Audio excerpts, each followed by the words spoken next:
अगला लोकसभा चुनाव अगर बहन जी वाराणसी संसदीय सीट से लड़ती हैं तो मुझे उम्मीद है कि यहाँ जो भी चुनाव लड़ने आएगा शायद उसकी जमानत बचाना भी मुश्किल हो। आप देख रहे हैं BA न्यूज़ 365 बहुजन की आवाज़ सुनील के साथ। सर आप अपना परिचय बताएं। मेरा नाम ब्रह्मचारी पटेल,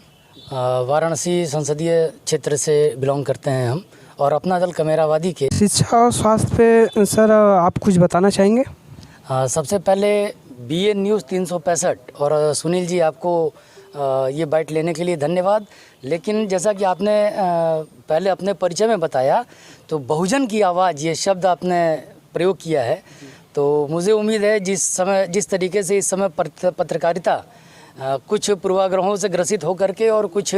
जैसा कहा जा रहा है कि चौथा स्तंभ होने के बावजूद भी आज गोदी मीडिया या बिकाऊ मीडिया के नाम पे इसका परिचय दिया जा रहा है, तो मुझे उम्मीद है कि BA न्यूज़ 365 सचमुच में बहुजनों की आवाज़ बनेगी। अब जो प्रश्न आपने किया शिक्षा और रोज़गार के विषय में, तो पूरे देश में जो बेरोज़गारी की दर बढ़ती जा रही है और ये सरकार जब से आई है उसने बेरोज़गारी, गरीबी, इन सब का डाटा जो पहले के सरकारों में लिया जाता था वो डाटा और वो विभाग ही समाप्त कर दिया इन्होंने। यही नहीं बल्कि इसके साथ साथ इन्होंने जो सूचना का अधिकार है उसमें जो पहले कड़ाइयाँ थी उन सबको ध्वस्त करते हुए सारी नियमावली मतलब अपने हिसाब से, ये न्यायालय हो चाहे पत्रकारिता हो चाहे शिक्षा हो बेरोजगारी हो, सभी में ये हस्तक्षेप कर रहे हैं। यहाँ तक कि कहा जा रहा है संविधान 365 तमाम चीज़ें ऐसी हैं जिन पे अगर बात की जाए तो ये कहीं भी संविधान को तोड़ मरोड़ के, मैं ये नहीं कह रहा कि ये संविधान के साथ बहुत कुछ अनर्गल कर रहे हैं, नहीं, लेकिन उनके नियमों को और उसमें जो बारीकियां हैं उनको पकड़ते हुए ये संविधान की अवहेलना कर रहे हैं, ये कहने में मुझे कोई गुरेज नहीं है। आपको क्या लगता है 2024 में जो चुनाव हो रहे हैं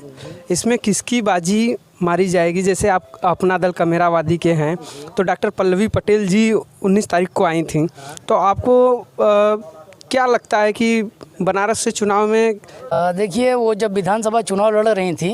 तो अगर आप मेरा फेसबुक चेक करेंगे तो जैसे ही विधानसभा का रिजल्ट आया था और शिराथू में उन्होंने जिस प्रकार से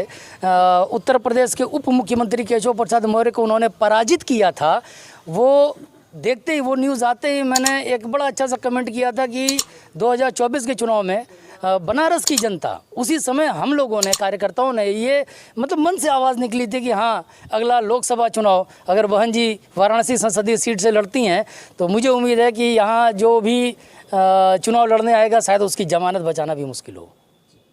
बहुत बहुत धन्यवाद आपका।